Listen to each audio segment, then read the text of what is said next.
রাজনীতি এবং সাংবাদিকতা ক্ষমতা নিয়ে নাড়াচাড়া করে। রাজনীতি জনগণের সেবা করার জন্য ক্ষমতা গ্রহণ করার, অর্জন করার একটা প্রক্রিয়া, আর সেই ক্ষমতা যাতে জনগণের পক্ষে পরিচালিত হয় সে কারণে ক্ষমতাকে প্রশ্ন করার ক্ষমতা থাকে সাংবাদিকদের। ফলে রাজনীতিবিদদেরও ক্ষমতা আছে, আর সেই ক্ষমতাকে প্রশ্ন করার ক্ষমতা আছে সাংবাদিকদের। এবং রাজনীতিবিদরাও ক্ষমতা চান জনগণের কল্যাণের জন্য, সাংবাদিকরাও সেই কল্যাণের জন্য ক্ষমতা ব্যবহার হচ্ছে কি হচ্ছে না সে কারণে ক্ষমতাকে প্রশ্ন করার ক্ষমতা রাখেন। কিন্তু দুর্ভাগ্য হচ্ছে এই ক্ষমতাকে রাজনীতির নামে যদি কেউ অপব্যবহার করে, এই ক্ষমতাকে রাজনীতির নামে যদি কেউ পারিবারিকীকরণ করে,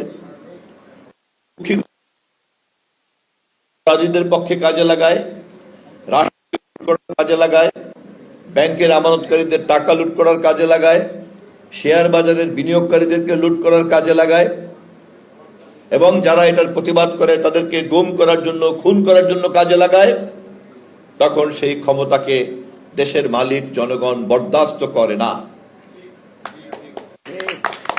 অতএব রাজনীতি ক্ষমতা অর্জন করার একটা প্রক্রিয়া, কিন্তু সে যদি সঠিক খাতে প্রবাহিত না হয় তাহলে জনগণের রাষ্ট্রের মালিক হওয়ার কারণে তাদেরকে রাষ্ট্রের পিঠ থেকে ছিটকে ফেলে দেয়, এমনকি এমনভাবে তার জনগণের কাঁধের উপর থেকে সেই ক্ষমতাবানদেরকে ছিটকে ফেলে দেয় যে কেউ কেউ দেশের বাইরে পড়ে যায়, দেশের মাটিতে পর্যন্ত জায়গা হয় না।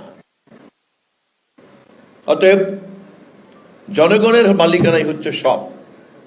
সেবা দেওয়ার জন্য ক্ষমতা দরকার, কিন্তু ক্ষমতা যদি জনগণের সেবার কাজে না লাগে তাহলে তার পরিণাম কি হয় আমরা সর্বশেষ 2024-এর 5ই আগস্ট শেখ হাসিনার অপমান অসম্মানের মধ্য দিয়ে আমরা তা দেখেছি। আবার এই কাজ সঠিকভাবে করছে কি করছে না, সরকারকে এবং ক্ষমতাকে এই প্রশ্ন করার ক্ষমতা আছে সাংবাদিকদের। কিন্তু সেই ক্ষমতা যদি কেউ কাজে না লাগিয়ে দুর্বৃত্ত এবং স্বৈরতন্ত্র ফ্যাসিস্ট ক্ষমতার পক্ষে সাংবাদিকতাকে ব্যবহার করে, তাহলে তার পরিণাম কি হয়? সেই সমস্ত দালাল সাংবাদিকরা এখন কিন্তু ফ্যাসিস্টের দালাল হিসেবে কারাগারে আছে, এবং ক্ষমতা ধরে রাখার জন্য যে হত্যা, গুম, খুন হয়েছে, রাষ্ট্র লুট হয়েছে, টাকা বিদেশে পাচার হয়েছে, এই অপকর্মের সহযোগী সাংবাদিক হিসেবে তারা চিহ্নিত হয়েছে। আমরা তাদেরকে আইনের আওতায় আনার জন্য কাজ করছি, যাতে কেবলমাত্র অপরাধীরাই চিহ্নিত হয়। আবার অপরদিকে ক্ষমতা প্রয়োগ না করা যেমন অপরাধ, যেমন তারা করলো না, অপরাধী সরকারকে অপরাধ নিয়ে প্রশ্ন করলো না যারা, আবার আরেক দল সাংবাদিকতার নামে আইডেন্টিটি কার্ড জোগাড় করে খুঁজে বেড়ায় কি কি করলে পরে চাঁদাবাজি করা যায়, ব্ল্যাকমেইলিং করা যায়, কোন কোন শিল্প প্রতিষ্ঠানকে কোন কোন দুর্নীতিবাজদের সঙ্গে তাদের অপরাধের অংশীদার হওয়া যায়, গোপনে গোপনে কমিশন নেওয়া যায়। আমরা এই কথাগুলি কোথায় জেনেছি? যারা বাংলাদেশের সঠিক সাংবাদিক, পেশাদারী সাংবাদিক, অনেক দক্ষতা, যোগ্যতা এবং জ্ঞান নিয়ে তারা বিত্তবান হওয়ার বদলে সাংবাদিকতার মতো মহান পেশাতে আছেন, তাদের কাছ থেকে কিন্তু আমরা এই তথ্য পেয়েছি। অতএব সাংবাদিকতার সুরক্ষা এবং কল্যাণ ফাউন্ডেশনকে কাজ করতে হবে সেই সাংবাদিকতার মতো এরকম মহান পেশাকে যারা ব্ল্যাকমেইলিং এর দিকে নিয়ে যেতে চায় তাদেরকে চিহ্নিত করতে হবে। সাংবাদিকতার মতো মহান পেশাকে যারা ফ্যাসিবাদের দালালে পরিণত করতে চায় তাদেরকে চিহ্নিত করতে হবে।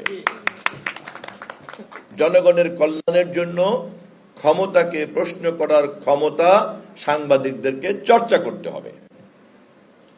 সাংবাদিকতার মতো মহান পেশার এই ক্ষমতা, অধিকার, দায়িত্বকে সুরক্ষা দেওয়ার জন্যই আপনাদের এই ফাউন্ডেশনের কাজ করা উচিত।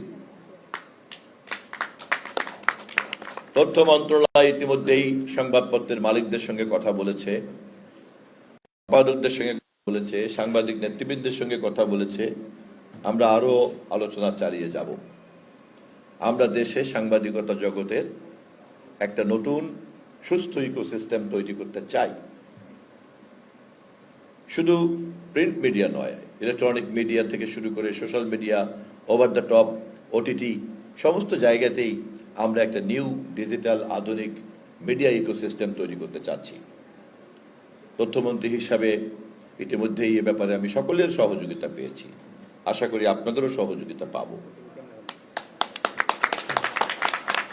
এবং আমাদের সরকার প্রধান মাননীয় প্রধানমন্ত্রী জনাব তারেক রহমানের সঙ্গে যখনই সম্পাদক মালিকরা দেখা করতে গিয়েছেন, তারা উচ্ছ্বসিত প্রশংসা করেছেন মাননীয় প্রধানমন্ত্রীকে এবং আমাদের সরকারকে, যে আমাদের সরকারের আমলে তাদেরকে সাংবাদিকতা করার ক্ষেত্রে ন্যূনতম কোনো বিধিনিষেধ আজ পর্যন্ত আরোপ করা হয় নাই।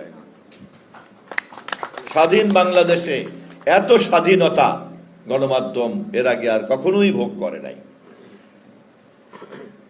বরঞ্চ আমাদেরকে এখন সতর্ক থাকতে হচ্ছে, স্বাধীনতার নামে সোশ্যাল মিডিয়া, ফেসবুকে এবং পরগাছা সমস্ত পত্রিকাতে যাতে ব্ল্যাকমেইলিং এর কালচার না হয়, আমাদেরকে সে ব্যাপারে বরঞ্চ মনোযোগ দিতে হচ্ছে। কারণ প্রতিদিন ভুরি ভুরি অভিযোগ আসছে যে সাংবাদিকতার নামে কি অপকর্ম চলছে। আমি আপনাদেরকে এই কথা বলে আমার বক্তব্য শেষ করব যে আপনাদের এই সাংবাদিক সুরক্ষা ও কল্যাণ ফাউন্ডেশনকে এ ব্যাপারে দায়িত্বশীল ভূমিকা নিতে হবে। সাংবাদিকতার মতো মহান পেশাকে আমাদের দীর্ঘজীবী করতে হবে এবং প্রাতিষ্ঠানিক কাঠামো দিতে হবে।